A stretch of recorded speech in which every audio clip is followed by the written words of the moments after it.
So in today's video, I'm attempting something that might be impossible. This is Joe Fleming, a 52 overall, and he's currently the lowest overall player under contract in the NHL. I'm going to try to flip him into Connor Bedard. So basically how I'm going to have to do this is I'm going to have to make trades with Joe Fleming in order to acquire other assets, and then those assets I need to trade for more assets until I get to Connor Bedard. So this definitely isn't going to be an easy task for me. And to put into context what Joe Fleming's trade value is, I'm going to show you. So here's the Vegas Golden Knights roster. We're going to flip trade value, so we go from lowest to highest.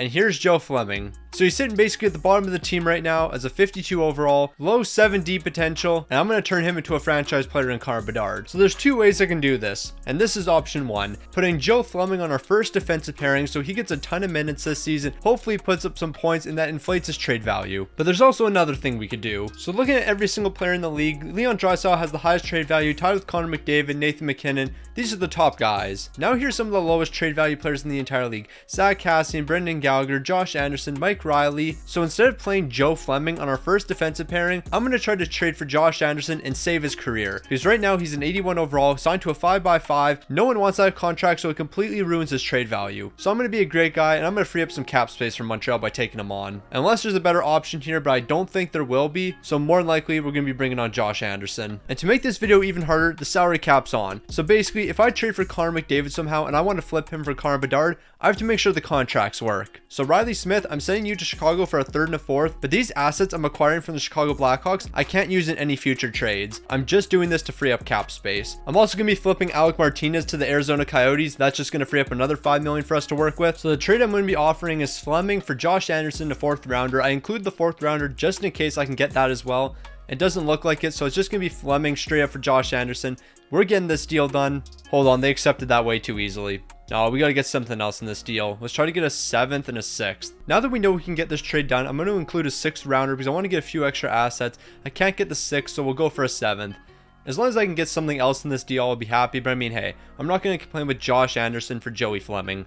Or Joe Fleming. I actually don't remember his name now. What is it? Joe Fleming. Shout out Joe Fleming. I'm flipping you for Josh Anderson. We freed up a lot of cap space for Montreal, but hey, it's going to work out for us in the long run. So I need to make sure that Josh Anderson's trade value is going to improve. So he's now on the first line with Jack Eichel and Jonathan Marchessault. So he should easily be able to pick up a few points here, and that's going to improve his trade value, and then we'll flip him at the trade deadline. Over the past 4 seconds, I've completely changed my mind. We're going to the start of January because hopefully I'm able to flip Josh Anderson there, and then I'll flip someone else at the trade deadline. Also, we got a trade offer here. Yeah, I don't really care. I'm not going to be paying attention to any of these trades. And after some difficult research I did, I figured out if you subscribe to Stick on the Ice, there's a higher probability that I'll complete this challenge. However, I'm unable to release the data findings for this research, so you'll have to take my word on it. So we're at the beginning of January right now, and Josh Anderson has 9 goals and 17 assists for 26 points. That has to improve his trade value a bit. He's still an 81 overall, but I mean, he basically has almost as many points as he did last season in 30 less games. So if his trade value hasn't gone up at all, we might be in trouble. He still has the lowest trade value on the team. That's not what I was hoping for. Not at all. All right, I'll see you guys at the trade deadline. So we're at the trade deadline. Currently, we're one of the worst teams in the entire league. Nah, Josh Anderson's just single-handedly ruining this team. Didn't expect that to happen. But there is a slight positive. He's no longer the lowest trade value player on this team anymore. So we actually might be able to get a deal done here. Where's he sitting at? I don't think he'd be like this high, like with the likes of William Karlsson. Okay, this is way better than what I was expecting. What's a realistic trade offer we could get for a guy like Josh Anderson right now? A 3rd round pick, Michael Del Zotto. Okay, so we can get some picks here. I can work with that. So here's what I'm thinking. Josh Anderson, I'm trading you to the Florida Panthers for a 3rd and a 6th rounder. Now that I have this 3rd and 6th rounder, I'm going to flip the 6th rounder for another player that has 0 trade value. We're going to build them up like we did with Josh Anderson, and then I'll flip them later for another 3rd round pick as well. And then once we have a handful of picks, that's when the big moves start. So when I'm looking for players that have 0 trade value, I want a young player like maybe 26, 27, that's not on a terrible contract. Well, I mean, all these guys are going to be on terrible contracts, but I want someone that's young that has decent potential. Like, I'm not going to trade for somebody that has AHL top 6 potential. If they have like top 6 or something and are at the bottom of their team, I can work with that. So I think I'm just going to keep on picking up some bad contracts from the Montreal Canadiens, and this time we're going with Joel Armia. So right now, the 6th rounder actually has more value than Joel Armia, so I'm going to be picking him up along with a 4th round pick. And actually, I'm going to pick up a 7th as well. Or maybe I can get a 6th too. Can I turn a 6th into Joel Armia, a 4th and a 6th? That doesn't really make any sense, but can we get this deal done? They're saying no to that. Can I turn the 6th into Armia in the 4th? That might be able to work, and that's exactly what's happening. Joe Armia in the 4th rounder is coming over to Vegas. So we're going to be making one more deal here, and that's going to be for Eric Branson. Bottom of Columbus, no trade value. We're going to package up him with a couple picks. I'm going to try to get 2 4th rounders, maybe even a 5th. We'll see how it works. So a 4th rounder into Branson, a 3rd rounder, and a 7th rounder. They're saying no to that. Can we just get the 3rd rounder? I want to get some more assets here. I guess they're saying no. Okay, let's see if this deal works. They're going to be saying no. I'll take the 5th rounder out of it. So a 4th, a 7th Branson in exchange for a 4th. They're still saying no to that. I think we're just going to walk away from this deal. Unless I can do this. Alright, that's what we're doing. So here's what we're rolling with now. Joel Armia on the first line with Jack Eichel and Marchessault. And on their first defensive pairing, Eric Branson and Shea Theodore. He's getting all the minutes. This team's completely tanking. Worst case Ontario, somehow we get Connor Bedard with the 1st overall pick, but then we can't select him because then that completely ruins the video. So the Vegas Golden Knights just went from winning a Stanley Cup to finishing 4th last in the entire league. You guys just gotta let me cook here because I'm looking out for the future of your franchise. The present though, no, that's cooked. So the second Joel Armia came over, he actually was a pretty solid player for us. 6 goals and 4 assists for 10 points in 20 games. So he's going to end up being a 41-point guy. Branson wasn't great by any means, but he actually put up some decent production of 2 goals and 4 assists for 6 points. I mean, he's not a big point guy, so I'll take 6 in 20 games. Also, in this alternate universe, the Leafs won a Stanley Cup. That's how you know we're in an alternate universe, though. So luckily, we're not going to be getting the 1st overall pick. That's going to be going to Montreal, so that's where Connor Bedard is going to be headed. But the draft is actually more important than you think, because this is how we're going to build the future of this team. Also, I'll just simulate one pick, so Connor Bedard gets drafted. He's going 1st overall to Montreal. He's got medium franchise potential. None of that matters right now. Because I'm about to make some massive deals. So now when we look at lowest trade value, we're going to see some different names. And some of these names include David Krejci. I know Tyler Bertuzzi's down here somewhere. And then we're going to see Patrice Bergeron somewhere. I might have passed him, but it doesn't matter. There he is. He's got a little trade value, but not too much. The reason for that is their contracts are expiring. But if I want to, I can go ahead and trade for a guy like Patrice Bergeron. I know Dmitry Orlov's here. He would be a nice pickup. Who else is here? Tyler Bertuzzi. And who's the other one? David Krejci. So I could trade for all these guys, and they basically have 0 trade value because all their contracts are expiring. But I could pick them up and then re-sign them and then flip them when their trade value is way higher. And that's exactly what we're doing. Because realistically what we're doing is the 97th overall picks going to the Boston Bruins in exchange for all 3 of these guys. We got that deal done, and now we brought 3 solid players onto the team. But we got to clear up a bit of cap space if I want to bring him back next season. So William Karlsson, I'm just going to ditch you over to the New York Islanders. Free up 5 point some million right there. And I'll also send Robin Leonard back to the Buffalo Sabres. That's clearing up another 4 million. So over those 2 trades, we cleared up 10 million in cap space. I think this might be the biggest deal we're going to get done. A 3rd rounder over to the Toronto Maple Leafs for Ryan O'Reilly. And I might be able to acquire something else here. Oh yeah, kick me out of the trade. Thanks. So I'm trading a 3rd rounder over to the Toronto Maple Leafs for Ryan O'Reilly and a 5th rounder. They're saying no to that. I'll take the 5th out of the deal. But we got Ryan O'Reilly, and I already know his trade value goes crazy once we sign him. But now that I've acquired all those pieces, we're probably going to need a bit more cap space. And I'm sorry I got to trade you Jonathan Marchessault. It's nothing personal. But I just need the money. We're at the most important part of the video now, and it's time to bring some players back. Ryan O'Reilly, I'm giving you $7.2 million per year for the next 3 seasons. David Krejci is going to be getting $4.2 million per year for 2 years. Dmitry Orlov, $4.5 million per year for 3 years. And then Tyler Bertuzzi is rounding it out at $4.3 million per year for 6 years. So it looks like Orlov and Bertuzzi are signing, but David Krejci is not, and neither is Ryan O'Reilly. So I'll just give them exactly what they're asking for. David Krejci, I think that was $4.4 million, and Ryan O'Reilly, $7.4 million. You better come to the team now. Alright, we got ourselves an issue. They don't want to come and play for this poverty franchise now, so we have to overpay for them. So Ryan O'Reilly, I'll give you 7.7. Hopefully that's enough to bring you here. And then David Krejci, I'll give you 4.8. So there you go, Krejci, 4.8 million. Hopefully that's enough to bring you to the team. I'm going to simulate another day. I got Krejci here, but not Ryan O'Reilly. I'm going to have to give this man like 8 or 9 million, aren't I? This is slowly starting to become an overpayment, but Ryan O'Reilly, 8 million per year for the next 3 years. Is that enough to get it done? There we go. We got Ryan O'Reilly, the 4 main guys we traded for, and now we'll make some big moves in the offseason. So when I made those trades for Ryan O'Reilly, Orlov, and Bertuzzi, their trade values definitely weren't this high. That's how we flip assets around here. David Krejci is not going to be sticking around on the team for too long because I'm going to be flipping him over to the New York Rangers for a 3rd and a 4th rounder. Tyler Bertuzzi is a similar situation. I'm going to flip him over to the Arizona Coyotes, and we're picking up 2 second-round picks in this deal. So I'm throwing Ryan O'Reilly on the first line just to make sure he retains his trade value. In a similar situation on the defense, that's where Dmitry Orlov's going to be playing. So ideally what we do here is flip O'Reilly to Orlov at the trade deadline, retain 50% of their salary, and gain a ton of assets. All right, we're at the trade deadline. Of course, we're going to be a seller because this team is playing terribly right now, but none of that matters. Orlov and Ryan O'Reilly, you're getting flipped. All right, so I'm not going to be flipping Ryan O'Reilly, but I will be flipping Orlov. He's going to the Calgary Flames for 2 second-rounders and Dan Vladar.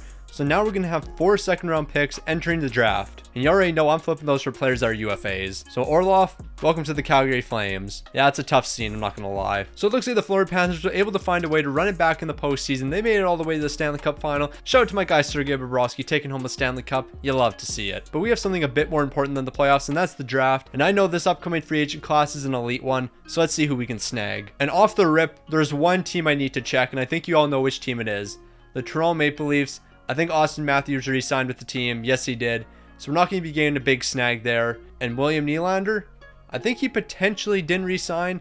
So we could get William Nylander because once I re-sign, he's going to jump up to a value like Morgan Rielly here. So that could be a nice move. Elias Pettersson's also going to be in L Mads and he's going to re-sign with the Vancouver Canucks, so we won't be able to steal him away. So things aren't off to a great start as so far everyone's re-signing with their team. Steven Stamkos, he's going to be sticking around in Tampa. Not what I was hoping for. Okay, at this point, we're just getting unlucky. Jake Getzel, he's re-signing as well. All that's left that I can think of is Aho, Hallebuck, and Elias Lindholm and Mark Scheifele. I take that back. It's not tough anymore because Sebastian Aho didn't re-sign with the team. I'm going to send a second rounder over to the Carolina Hurricanes and we're bringing him onto the team. So Carolina, here's the 53rd overall pick from the Calgary Flames.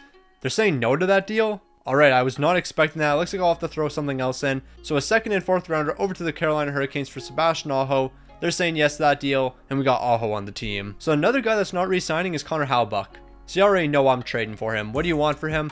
I'll give you a 3rd round pick we got from the Anaheim Ducks. That should be enough to trade for Hallebuck. So where is it? Anaheim Ducks 3rd round pick. It was either the Winnipeg pick or the Anaheim pick. I can't remember anymore.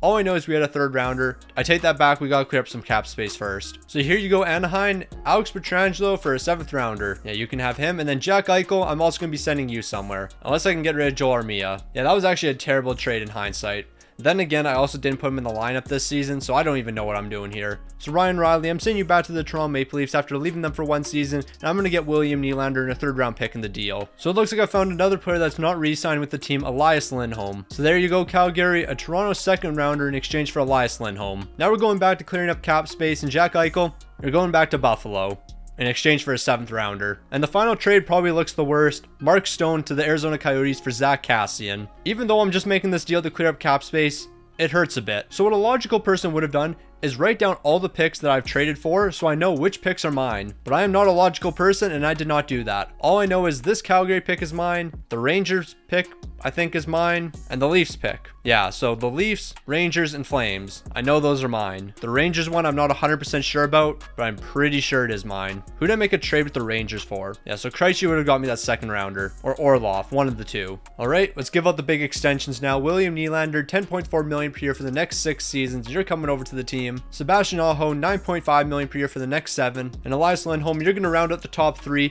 $10.6 million per year for the next 7. That's a bit expensive for you, but we got to get the deal done. So if we're looking strictly at trade value here, we're slowly getting there. Because right now, William Nylander, Aho, and Elias Lindholm have more trade value than Connor Bedard. But if this team still has some bad trade values on the team, we actually might be able to get this done. Doesn't look like they do. It's a tough situation. So one thing I'm going to do with all the picks we've acquired is I'm going to try to trade for a young prospect. I want to try to acquire some extra picks from Detroit, but that wouldn't be able to happen. So I'm trading 3 second rounders for P. Stoner. So looking at our first line now, we're going to have Sebastian Aho, Elias Lindholm, and William Nylander. They're going to pad their stats this season, increase that trade value. And then next season, I'm going to trade Elias Lindholm for ideally a defenseman that has high trade value because I also just can't make this trade happen. Like Elias Lindholm, $10.6 million. There's no way I'm going to be able to trade him, William Nylander, and Sebastian Aho in one deal. Alright, so quite a few things happened this season. Carolina won the Stanley Cup, sweeping the Edmonton Oilers, and the Arizona Coyotes made to the conference finals. None of that matters here. William Nylander only 78 points, very disappointing. Lindholm 63, Aho 63. I'm very upset with this team, but there is a chance we get Bedard next season, and there's 2 reasons why. Actually 3, hold on. Pending free agents. Austin Matthews, Leon Draisaitl, Mikko Rantanen. If these guys head into the draft without signing a contract, I'm trading for them, and then we're 1000% getting Bedard next season. We just need to pray that one of them doesn't sign. There's a week until the draft. We gotta pray. So draft lottery results doesn't matter. We are simulating to the draft. and we're just praying that one of them doesn't sign. I don't care which of the three doesn't sign. I mean, I would probably prefer Draisaitl because I believe he has the most trade value, and that would be the easiest to get done, but it doesn't matter. Entry level draft, Matthews, Draisaitl, Rantanen. Give me one of them. It's all over. Leon Draisaitl is heading into free agency. I'm trading for him right now. This actually might not be as easy as I remember because 10 million tied up into Lindholm. William Nylander's got a lot tied into him, and so does Aho. So unless I can just trade him straight up, no, I can't. Actually, this is an easy deal to get done. Just give me somebody worth $2 million. I don't care if we're getting finessed here. Lindholm, Leon Draisaitl, the deal's done. Now I got to free up cap space, and then we're bringing Connor Bedard to the team next year. So basically, I think I actually might trade William Nylander, and I'm just going to pick up the best prospect possible. He has a lot of trade value. Sure, I'll pick him up. Any other prospects I can get that cost zero money? Doesn't look like it, but hey, I'll take him onto the team. Give me a couple first round picks. I'll take your 5th overall this season. And if we can get that deal done, hey, we might have something here. Doesn't look like they're going to accept that. No, they aren't. I'll take the prospect out of the deal and just take the 5th overall pick. We got finesse there, but we also cleared up a ton of cap space. And with the 5th overall pick, we should be getting a stud. Jordan Gavin, welcome to the team. Medium elite potential. I know you're going to have trade value, so you alongside Draisaitl should be enough to get a deal done. And just in case it isn't, I'm trading Aho for the guy that just got drafted 3rd overall. So we're bringing him onto the team. Draisaitl is the main piece here. He's going to have a ton of trade value. Along with those 2 elite prospects, that should be more than enough to bring in Connor Bedard. And if I need more than that, then this video is over. So Draisaitl, I do not care what you want. Here's $12 million. You only want 11.9, but I'm a great guy. I'll give you 12. I was trying to help the players secure their bags. So here's all the players in the entire league. Currently, Connor Bedard has the 4th highest trade value. He's an 89 overall, 19 years old. Leon Draisaitl is just a few spots below him, but we have a lot of prospects, and they got trade value. We didn't even need to do the Nylander trade, and we didn't need to do the Aho trade. We just need Draisaitl and P. Stoner, and that's enough to get it done. You're joking, right? P. Stoner basically should have franchise potential. No, they're disrespecting my mans. Here's Gavin. Is that enough? Alright, if they said no to that, I would have lost my mind. But just like that, we traded the lowest overall player in the entire game for Connor Bedard. Dude basically had 0 trade value, almost none. But I was able to flip assets all the way to Connor Bedard. And just like that, we did the impossible.